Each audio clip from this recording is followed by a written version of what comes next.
Hi, I'm Thomas Winstanley. I'm the Executive Vice President and General Manager of edibles.com, which is part of the Edible Brands family, most universally known for edible arrangements. And I started in July of 2024, and we launched our platform in March of 2025. And yeah, super stoked to chat all the things that we're doing and Yeah. everything that comes along with the crazy hemp world. So let's jump in with like an initial cloud level for everybody. Kind of Yeah. like what is it that you guys do? And I received your package and stuff like that, so I got a really good snapshot. But that way we can transcend that for everybody else to understand what it is you do and what role you serve in the industry. Yeah, so I edibles.com is a wholesale marketplace for hemp-derived THC beverages, gummies, and when I started, what was interesting is they had this IP and they were like, "We have edibles.com." And at the time I was working in the cannabis industry. I'd been CMO for about 6 years of one of the largest independent operators in the Northeast. And one of the things that I like have really loved studying hemp while I was in the regulated cannabis markets was hemp is this Trojan horse to accessibility for consumers. Because of the federal classification, it can reach a much larger TAM than, say, one regulated market versus another. And that opportunity to me was incredibly powerful. And what they had with this IP, they had some ideas of how to commercialize it. And there was a lot of overlap between what my strategy would be and what they wanted to do, with some nuance and with a really strong understanding of the category. We wanted to fill this white space of building a very easy to navigate, simplified approach to purchasing hemp derived products. And part of the advantage in the white space was, sure, you see these products everywhere, but this is a very complicated category to enter into. And we've seen this introduction of many consumers into the hemp industry. Our job has been, well, how do we bring more customers into this category? What can we do to help build a better mousetrap to ease these customers into this category and do all the research so they don't have to worry about it? So they know if they're purchasing from us, there is a built-in safety, trust, reliability, legality component, because certainly having edible brands looming behind in the background, that makes it a little bit of an easier step into the category, knowing that it's not just a gas station brand or somewhere that you don't really have that trust and reliability into. And so the portfolio itself is very curated. A lot of the brands that I'm working with, I knew from past lives in cannabis. And I also know that a lot of those actors, for the most part, they know regulatory, they know compliance, they know formulations, you know, they have efficacy in their products that have made them the leaders.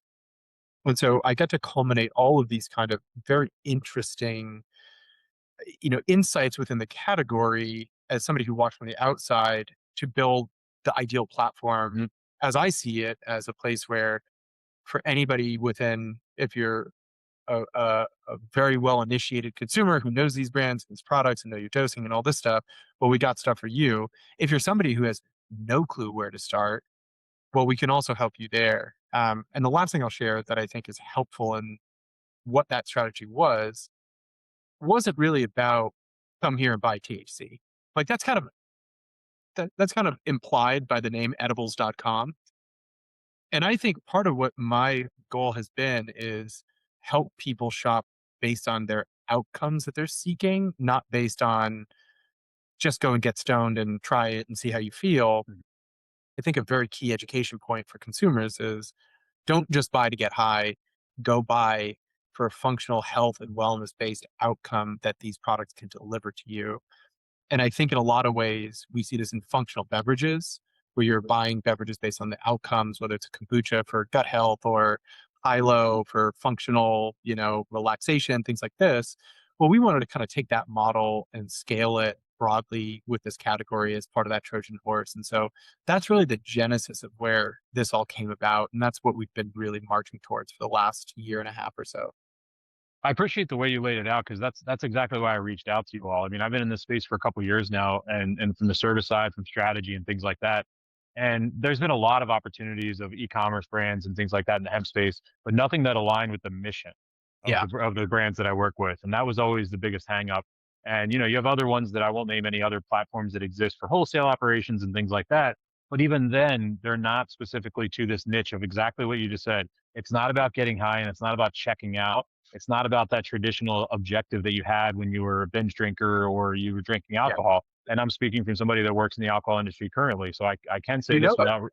Yeah, exactly, is that it's a different presence, and it yeah. is presence, and it is, and that's really wanted to talk to you about that because these episodes, especially the interviews with founders and different people in this hemp brand space, that is what the mission is. And I think that's what I want to do is elevate these stories so people realize it's not a bunch of tie-dye stoners with hemp necklaces anymore. I mean, they're there Precisely. and Yeah. we're with them and we're hanging with them, but that's not how the Ex business operates. Yeah, and that's actually, like, I love that you brought that up because, my son this morning was wearing one of my tie-dyed shirts because, like, I have I'm the same way.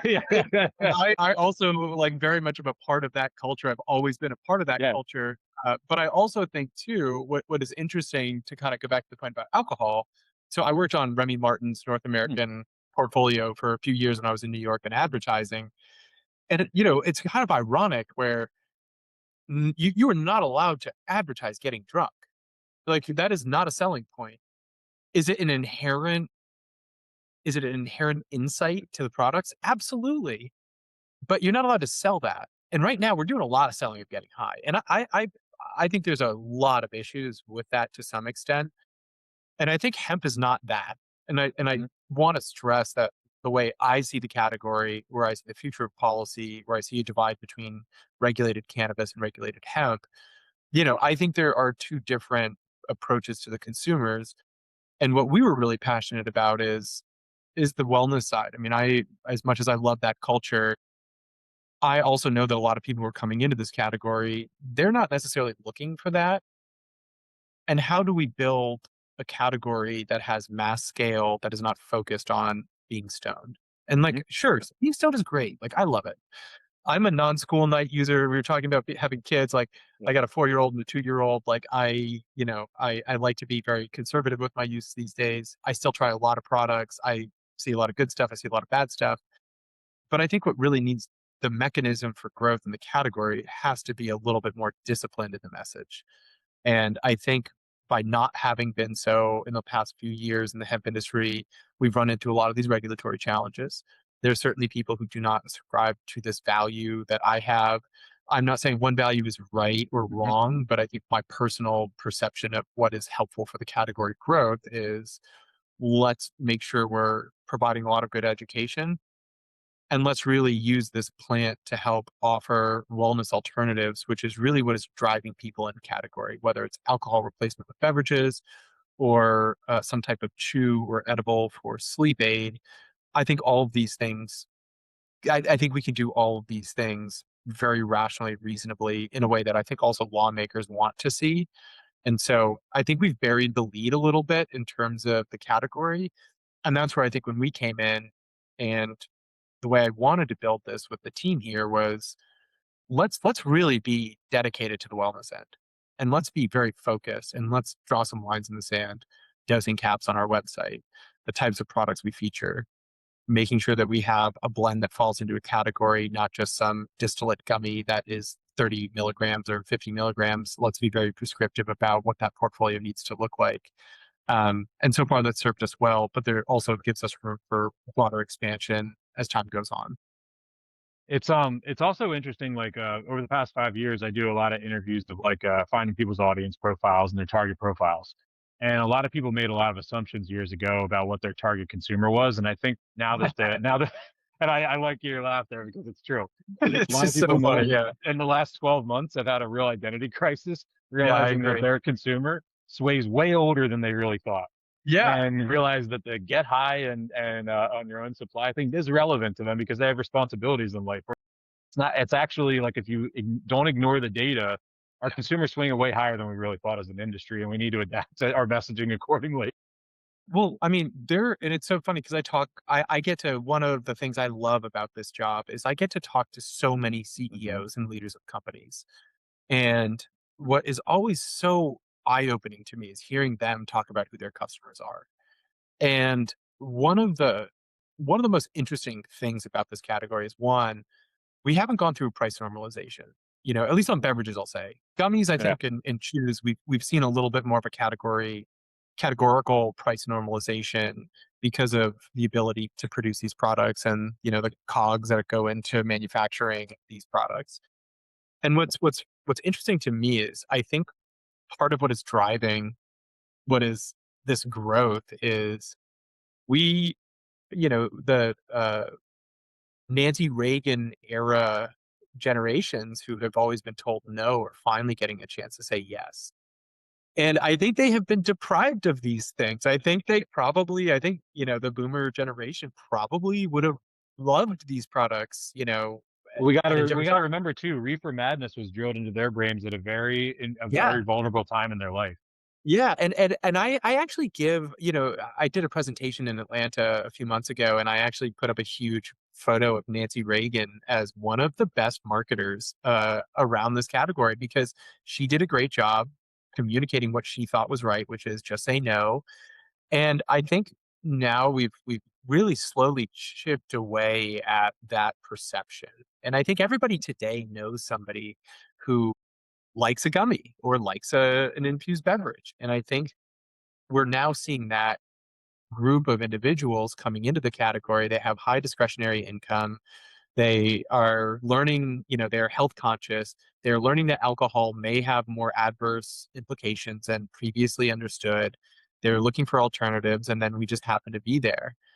And the amount of causality or correlation between alcohol decline in comparison to hemp beverage growth, I don't know that you can directly draw the correlation, but I think there's a causality piece Mhm. there. And I think those consumers are finally able to enjoy these things that are previously have been told they are not allowed to enjoy and that they're dangerous and that they're poisonous and yada, yada, yada, yada. And so I think this is when we get back to the consumers. I am not totally surprised. And we see the same thing on our end with our Yeah, clients. I was never surprised, yeah. Yeah, there's no surprise in that. But I love to see it. Like I love to see these I show people. my poker face in the beginning because when I ask them, I'll just be like right off the bat, I'm like, "What's your target consumer?" They're like, "Anybody 25 to 55," and I just laugh out loud, but just like you did, where I'm like, "You guys have not asked anybody what's going on." The funny thing is recently, like I speak with a lot of distributors in Pennsylvania as we're gearing up for our hemp beverage bill to get a number on it in our campaign. And the interesting thing is I'm getting callbacks now more than ever Yeah. because what happened in Pennsylvania was it's all a lot of DTC in Pennsylvania because we don't have proper access to market. And every distributor that's finally starting to return phone calls, it's because they went to the Super Bowl party, and all of a They sudden saw, yeah. they looked around the room, and they said every single one of them said more than half, probably 75% of the room was not drinking alcohol. They were drinking these products, Yeah. and they're I like, mean, "I get it now." That was literally they were like, "I get it now." yeah. I mean, I will say, so I'm a New England guy. I grew up in Massachusetts. I now live in Atlanta, and my in-laws are from South Carolina. And I've shared this, publicly a few times. But what I find really interesting is, I've been with my wife almost 10 years. So I've known her parents for a very, very long time. We've been married for almost 10 years. And the time at which I started into the industry to where we are today, I've actually watched them evolve with the work that I've done. Where at first it was you're going into cannabis? Like, are you gonna have health insurance? Is it legal? Do you have a 401k? And it's like, no, like, of course, like, we're good. And then, fast forward to now, when I go and visit, I love to bring them products. And I say, you know, they're both doctors. And I'll go to my mother-in-law and say, is your hip better? I brought these high CBD, low THC gummies. I know the THC kind of messes with your sleep, but like this might help you. To my father-in-law, I'll say, hey, I have this beverage additive. When you make your martini on Friday, put like 2 drops and let me know how you feel. What is amazing is the adoption that we're seeing in some very traditional conservative states to now embrace this category. It is a sea change moment. I mean, I think this is a huge bellwether moment in an American industry that will continue to grow with this major CPG boom that is basically seed to retail, seed to Hmm. consumer.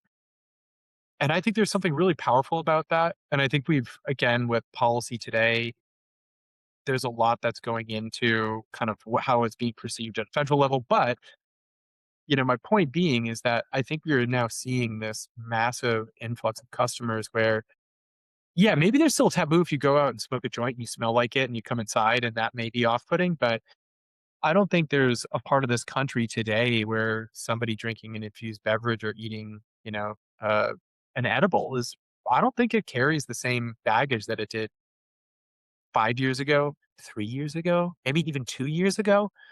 Um, and I think that's what just excites me because I Hmm. think THC accessibility is critical to the future of our country. The front end of the accessibility thing is a big part of mine, and I want to say it with you because you are very ingrained in policy and things like that. And you see the forest from the trees, so I want to say this to you: is let's talk a little bit about getting consumers and legislators and those to understand that it's not a infighting of we don't want to be in dispensary networks. It's actually just the functionality of how the consumer runs through the dosage journey. And in Yes. actuality, if you put it in an open market and a age gated section like an alcohol network for the front end, then you have like go back to craft beer. A lot of not, I would go out on a limb and say 80% of craft beer consumers became heavy craft beer consumers and early adopters via Blue Moon, Shock Top, those types of things that were the early access adopter. Then you Yeah. ran into the journey, and in 5 years, you were drinking triple IPAs and you're going to beer dinners. And that was, but it started with the right Blue Moon. You know what I mean? Yeah. So let's Yeah. talk a little bit about how the access is so Yeah. important also to lift the membership and patient quotas of those dispensaries. So if it's out there further, because people don't realize that exactly like you just says that that taboo will always exist in the dispensary network because it has to because of the restrictions and everything like that. The industry as a whole is behooved as a whole if these small products can be early adoption in a wider access market, and also the fact that they don't drive in the same channel anyway. Yeah, I think that hits nail on the head. And it's ironic because what I actually to go back, I love that you go back to the Blue Moon era, and I'm a mass guy.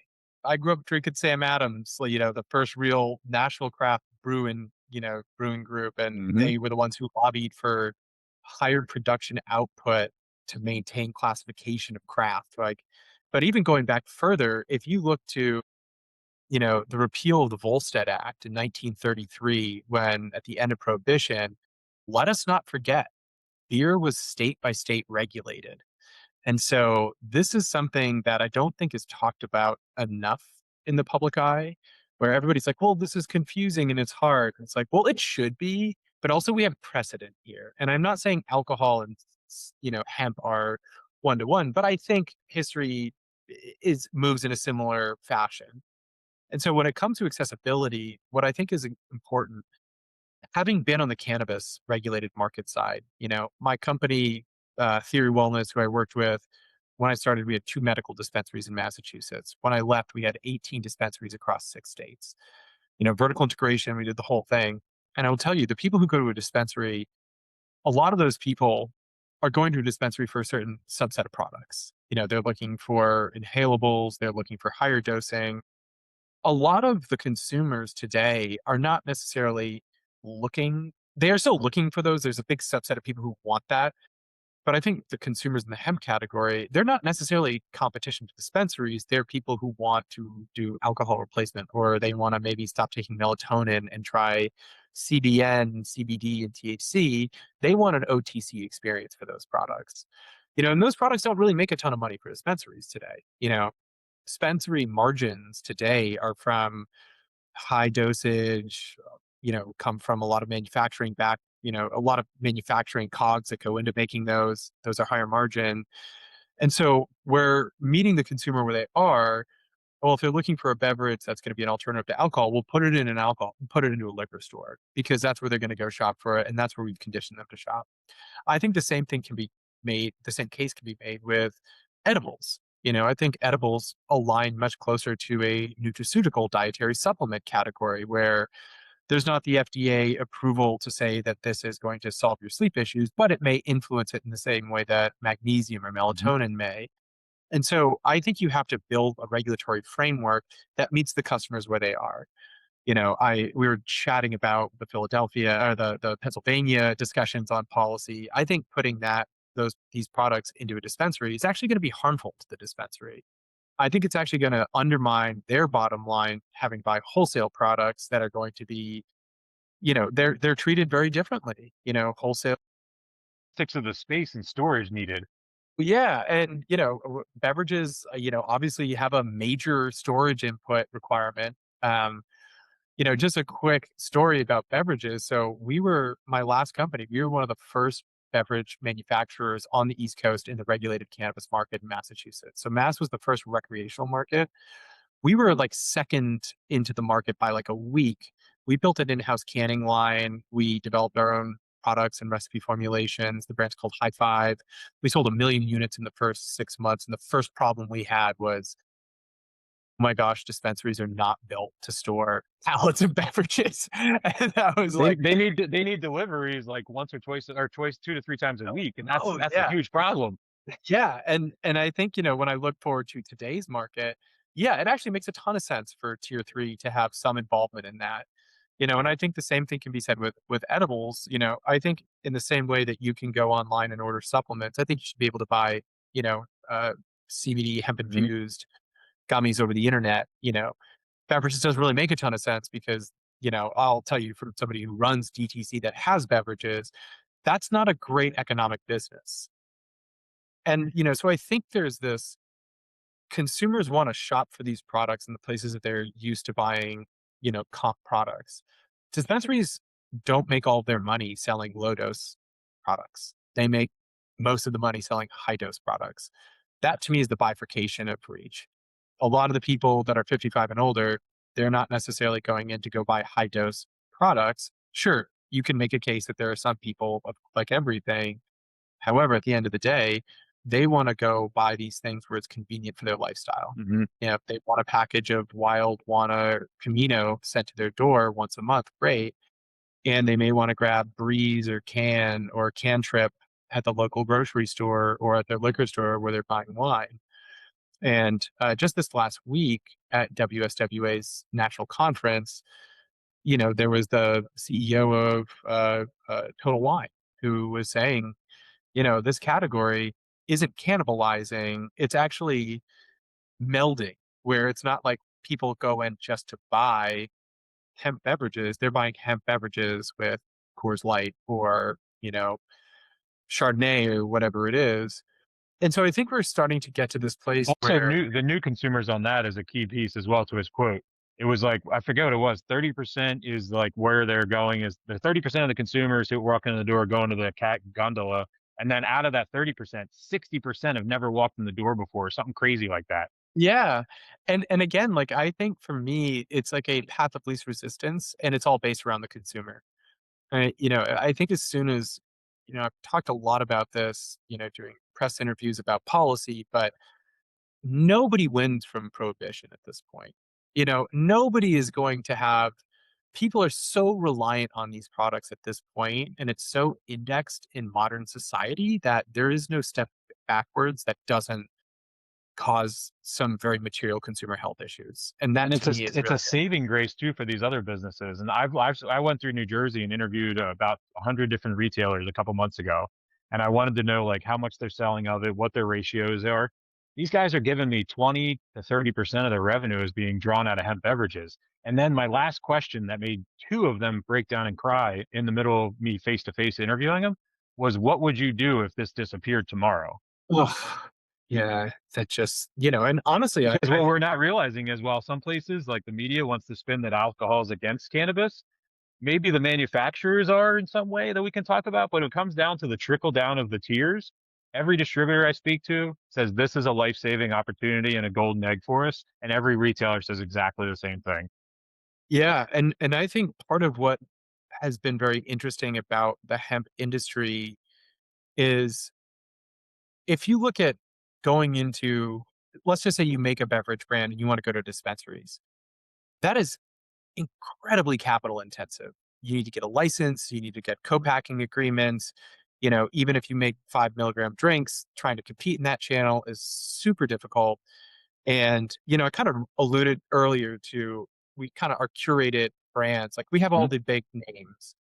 What I get most excited about is as I started and I said, okay, I want all the cannabis adjacent brands because they have good total addressable market share, they're established, they're also less compliance risk. The kind of the second portion of this then became very interesting to me about all of these other brands that are hemp native brands that have made absolutely incredible products. And when I look at what Breeze has done, Aaron is an interesting guy. And I think what he did was brilliant. Even with I remember the first time I had a cannabis infused beverage that was and I remember sitting out with a couple of friends and I was like, hey, you guys want to try a weed drink? And they're like, whoa. And I was also like, whoa, this is crazy. And as soon as it touched my lips, I thought, this is going to change everything. And hemp has created this entrepreneurial network of brands that are so native into the space who have, one brand I talked to quite a bit. They basically went to all these liquor stores themselves and they hit the pavement and they gave samples and they fought for their first, first, wholesale agreements themselves. And that's really hard to do in alcohol today. Mhm. It's really hard to do in regulated markets. And I think part of the blossoming growth of the category has come from this really strong entrepreneurial spirit. And a lot of these great companies that I talk to now, not only are they making these products, but they are working directly with farmers who are making the biomass. They are investing in those farm ecosystems. This to me is part of what I think makes why those numbers are increasing because these products are terrific. And when I came into all of this, I had an idea of what a gummy was and what an edible was. And in the last probably year or so, I have tried so many form factors of chews, beverages, beverage additives, large formats that have really changed my institutional knowledge of THC application and that to me, I think benefits the consumers Mhm. in so many different ways where there is a point of entry for everybody from form factor, dosing, cannabinoid blends, and not to just make it all, rainbows and sunshine. There's also a lot of bad stuff out there too. Like, Yeah. don't get me wrong. Like there's a lot of stuff that I, cringe. And off of what you just said too, it's those native brands, they went out and they dug the pavement and did all that for them. And I did it alongside of them for the past couple of years. And then the interesting part is there's another split there where it's bad actors and then also it's brands that are native in the space, understood how to create beautiful products, but then the world of wholesale distribution and shelf velocity and go to market strategies is so foreign. I feel like sometimes that stunted their growth sometimes because then you have to find outside services and then you get burned by, then there's also bad actors in that world. And it's like, it then becomes a ripple of stunted growth and velocity. Absolutely. And I think part of where we're trying to I think there's a lot of right sizing right now around this is, you know, I think the embracing of the distributor and wholesaler networks have been powerful. I mean, even in I would say 2025 was the year of wholesalers have entered the chat, if you will. And I think that's been a really positive thing because, we're actually opening a retail store here in Atlanta, the first edibles.com retail location. Well, that's awesome. Yeah, and that was something that I was really excited about because having worked on, you know, almost 20 dispensaries, like I kind of have this idea of what I want this experience to Mhm. be like. And getting connected to our first time we're working with distributors is really awesome. Of like, oh, I have a menu of things I can choose from. The prices are really good. The service levels are really fantastic. And again, I think the more doors we have seen open up to these products, the more we're going to index further. And I also think one of the values that I would argue beverages have over edibles is, yeah, tier three system has a lot of the fail safes. But I also would caution too, there are also a lot of independent retailers who do not have liquor licenses or Yes. alcohol licenses. And I will say from my own personal view, that's a delicate balance. I think DTC's nice to have for brands. I know certain brands want to keep DTC. I know some distributors and wholesalers and retailers don't like that, but I think, there's got to be some form of compromise. I don't know if it's a necessarily like maybe it's more like a wine that you can import and sell direct to consumer. I think there's a lot of this stuff that's got to wash out in the Hmm. next year or so. And maybe even not in the next year, maybe the next 10 years we have to figure some of this out. But I do think there's this very interesting relationship developing currently around does this category does this category evolve into a landscape that continues to preserve the safety and equity of what people are looking for? And it's wild to be right in the middle of it because I love beverages and I love edibles, and so we're kind of right in this crux of you look at our business every day and say what might happen and what may we have to do, and I think everybody's going through that. It's one of the. I'm glad you brought up the different channels of distribution because it's one of the things in our bill in Pennsylvania that we have where currently like our products are distributed through a company called Barback PA, and so they are barely for hire subset of the alcohol industry because of different laws that have come through. They needed to build a sub support for in-state manufacturers. So then they were able to realize, okay, we have everybody can buy hemp beverages that's not an alcohol establishment in Pennsylvania. So that's where our laws reversed right now. We're trying to reverse the law. Yeah, So they're going to get grandfathered into it where they'll be able to support the non-alcohol establishments who are also compliant and have a hemp beverage permit as well. So the hemp beverage permit will go to any retailer that is compliant with the policies below that permit. that I mean, and honestly, I think that's the smartest Yeah. regulatory approach. I always say it's tier three and Yep. it's tier three and independent licensure for hemp specific businesses. That to me makes a lot of sense. If you have an alcohol license and you have a liquor license, you don't need a hemp license, or maybe you just need to check a box. It's License. just a bolt on. Yep. Exactly. And then for all the independent entrepreneurs who are running sober shops or things like Hmm. that, the rise of sober shops can't be underscored either. And I think you have to be able to preserve both parts of the market. And I think that's an important part. DTC for me is like, that's a big part of our business. Hmm. I don't think necessarily, am I betting big on DTC beverages in our future? Like, maybe not so much. Like, it's really hard for us to compete directly with Well, some just of from a the logistics of weight, I mean, I've been dealing with beverage 12-ounce and big 16-ounce cans liquids. my whole life. Like, Yeah. yeah. It's like it's crazy, but that being said, I actually still order can cases like once a month. Like when their cranberry sage dropped, I was like, I immediately bought 2 cases of it because I love that product so Yeah. much and I want it. It's a balance of hybrid that every brand needs to have. They need to have the DCC for those special pocket markets, but also we need to have opportunity of access to market at scale and then directly to retail. I think that's the one big thing too is with our bill is some of these states like threw in those kinks where it was like no outside shipments into the state, and that's a big thing that's not in ours because it's like the only way this category accelerates is through education and exposure. You know what I yeah. mean? And like that's the only way it works. Yeah, and I will tell you what is really heartening about all of this is when I go lobby in DC and I talk to, Senate leaders and staffers, you know, back, in July of last year, it was like, yeah, we're kind of aware of this, but can you educate us? And then I was back in September and they're like, yeah, we've been following this. What are the updates? And now, I was there back in uh probably Like you January. Yeah, and it was back to them now, and they're like, "Okay, tell us about the bill. Who's co-sponsoring it? How can we help?" What I continue to see this broader movement, and even today, like the New York Times just dropped an op-ed about this. That was awesome to see. Like Mhm. I was very excited to see something come out from them.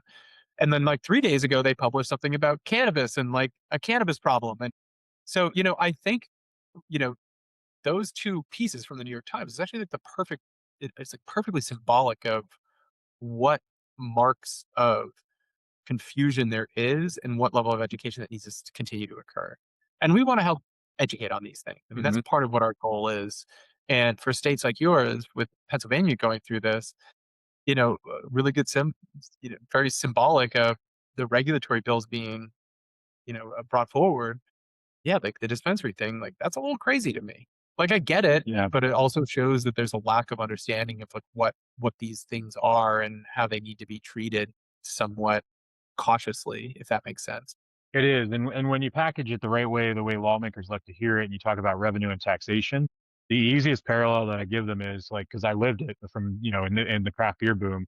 you look at Pennsylvania as one of the top producing as well as consumption states for alcohol, especially beer in the country. Even if you just broad stroked a percentage of that would become hemp beverage consumers on a regular basis, makes the state one of the top in the country as far as Yeah. potential revenue in the industry. Yeah, I mean, and I mean, again, I think part of what will be very interesting is, I think a lot of these brands, like I'm looking at a 5 to 10 year plan with this Hmm. group. I am not looking at like the next year or the next 6 months. I mean, I am obviously, but like Right. what I'm building towards is what does scale look like in this category, and what do we need to get that level of scale? Because we're in the snowball effect. Like we have momentum. Unfortunately, we have some pretty terrible bills that have been passed in the CR, but I also think there's a lot of there is a lot of uh, there are a lot of very smart people, and there's this coming together of alcohol, hemp. I think cannabis is also coming on board to some extent too to try to create some preservation. But it's a very fragile discussion at times because I've had times where I'm like, is alcohol trying to get rid of all of us? Like, is alcohol going to kill us? Or is it like cannabis going to kill us? Or is it, who's the next threat?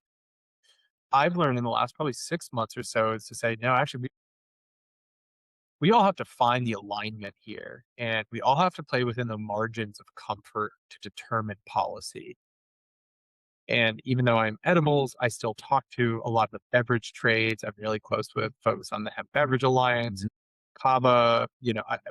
I try to stay in parallel because I don't think anybody wants the other one to go away, especially in ingestibles. Like, I don't think alcohol is trying to get rid of gummies or edibles or chews, but I don't think their focus is there. And my point is always like, hey, we support what you guys are doing. Just don't throw us out with what you are doing. And we're going to do the same thing. Let's work together because even the bill frameworks that are coming out at the federal level are all encompassing that include ingestibles, they include topicals and things like that. This to me is progress. And it's the first time with the Griffith bill, if you're familiar, it's the first Mhm. time we've had a comprehensive federal policy around hemp consumable products. And that's powerful. The only one that exists is Yeah, cosmetic. and as from a state by state thing, like especially too, like certain states, it's not going to be able to come in at the same time, and that's Yeah. just the infrastructure of the ideologies of those states and the way that they govern. That some of these states, it's going to have to be a phased approach of beverages first, break the door open, and then the gummies and the other stuff can come in. And I think that's also causing that friction of like Yeah. feeling left out. You know what I mean? When really it's not. It's a systematic structure issue we have from. Yeah, and I will tell you, like, I have great friends on the beverage side, and I have a really good friend who I won't name him now because I don't wanna put him out there, but, he got this pretty significant win in a major city, and, he and I have had so many very respectful conversations about, "Hey, man, don't just go for your thing," and he's like, "Well, don't you think just my thing is better?" And I'm like, "No, dude, let's do this to" like, and I will tell you, like, I think that's how we all have to approach this discourse of like, I respect why he wants this thing. He's a beverage guy. He's got a beverage brand, an incredible beverage brand. And, and I think this is where I don't ever take offense to what he's doing because he's trying to do his business. Like, Mhm. I think that's fine. And I also think it's incumbent upon people like us to continue to try to get both covenances and be open about what covenants we want for regulatory and recognize, when this all washes out, I think we'll all be okay. I got to keep telling myself we'll all be okay. I think we genuinely will be, but I think Yeah. it's not without a lot of pain. And again, I go back to post Volstead Act until the 1935, federal liquor bill, alcohol bill was established that they created a regulatory framework. And, again, I think if you have a beverage that's available out there that's 5 milligrams of THC, you should have a gummy that's out there that has 5 milligrams. Arguably, I would say, there are health and wellness outcomes that come from gummies and chews that you don't get from beverages. I don't think that matters. I think that's also just better for the market Mhm. at large. And I think one of the realities is if you do get if you go beverage only or something like that, you're gonna have a biomass issue. And that's the other thing. And farmers are still gonna get hurt by that. That's a reality. I mean, 60%, 70% of the market are edibles today. 70% of biomass is for that. And let's just say, 25% is for beverages. Well, was still 70% off the table for farmers. Like, and so, all of these things, there's no right or wrong at this Hmm. point. It's just what kind of discourse can we have to get what we all want? And I think a lot of the people we associate with and work with are, yeah, low dose ingestible products are genuinely pretty okay. So let's try to get that worked out. And I think it's coming. Not without continued state by state battles that like I'm Yeah, constantly on the lookout for. Like, okay, who's up next? Okay, it's Ohio. Okay, it's New Jersey. Okay, it's Pennsylvania. yeah. Okay, it's Indiana. I mean, it's just going to constantly swirl. But we need federal protection to give state level regulators an opportunity to take a breath, not make rash decisions, and let us get more cohesive policy that will set us up for the future. No, you're exactly right. And for any brands out there that are in the beverage space that don't have gummies or flour, even if it's nothing else, it's what everything we just talked about of like meeting consumer where they are and realize that not your consumer doesn't ingest everything the same way you do. But also on top of that, speaking back from a marketing and PR standpoint, when you get to retail, you're going to realize the more touch points means the more brand engagement, which means the more stickiness to your brand. So if Yeah. you can be in three categories in a location as opposed to one on the shelf, it increases the opportunity for your customers to be there. Yeah, and I think it's the same thing with cannabis too, Mhm. right? So, like for regulated cannabis, if you have a mass market that is now being exposed to adopting THC products more universally, that's only going to help the long term where you have bifurcation of policy around THC milligram doses, right? Like this to me is having been on both sides. Mhm. The future to me is we're not talking about hemp or cannabis regulation. We are talking about THC regulation and thresholds of dosing standards, packaging sizes. You want X, you want, 5 to 10 milligrams, get it, most traditional places. If you want something stronger, go to a dispensary. And, I would argue that those products are far more intoxicating in Mhm. some ways at times than most of the stuff that's in a liquor store in terms of hemp beverages. And I think that's really where it's like, yeah, like we all have to look at the roadmap for the next 10 years. It's like, yeah, it's THC regulation, you know? And for cannabis companies who are vertical or make products, for them not to be in this space is crazy to me. It's like you want to extend your brand equity, you want to have more offerings, you want to pad your bottom line. It's not crazy expensive to take pre-existing formulation and swap out your, biomass formulations of THC oil from hemp. If you already know how to make it everywhere else, then that's a very easy step to extend your brand. And so, I get to have all these discussions with brands and, talk to cannabis people, THCA flower people. I talk to everybody because I think it's really good that we have these very tough conversations because when the rubber Yeah. meets the road, we're going to all have to make decisions. Yeah, I've been averaging the past 2 months about 10 to 15 founders in the hemp space a week on conversations between episodes we're doing together or just strategy conversations. And I think you nailed it on everything. So I want to kind of I'll close out on this is that you have a flawless record right now as far as this conversation. But I also want to let you know that while we talk about it and everything like that all day long, I don't think it's talked about in the way we just did. And I want to remind everybody that Thomas and I have literally never met. We've never shaken hands. There is no script. There's no agenda, and I want to let you close out as well. But first, I just want to remind everybody that like Thomas, the cojones and the courage to come on and in this crazy world that we're in, but also to have the trust with your story and your business story, and to give that to me and share that with me today. Like I need publicly always let you know that I really appreciate that and the courage to not have questions and to come on because we do get a lot of rejections of our invitations because people don't want to come on and they want to be prepped. So I commend you for that. Yeah, and in case anybody was asleep or disappeared or was out of the car, just give them the website and kind of where they can find you guys. Yeah, website. Well, first off, I appreciate that, Nate. Honestly, I would much prefer not having, tons of prep time on something and like to keep it as organic as possible. But you can find us very memorable. Edibles.com is our website where we have beverages. We have chews. We ship to 35 plus states across the U.S. and really happy to be a steward for this category. And I will just close by saying I'm rooting for a lot of brands, whether they're on the platform or not on the platform. I'm rooting for the category. I'm rooting for the people who are putting in the hard work here, and I'm also doing everything in my power, to keep it alive. And I appreciate you, Nate, reaching out, taking the time. Glad you enjoyed our care package.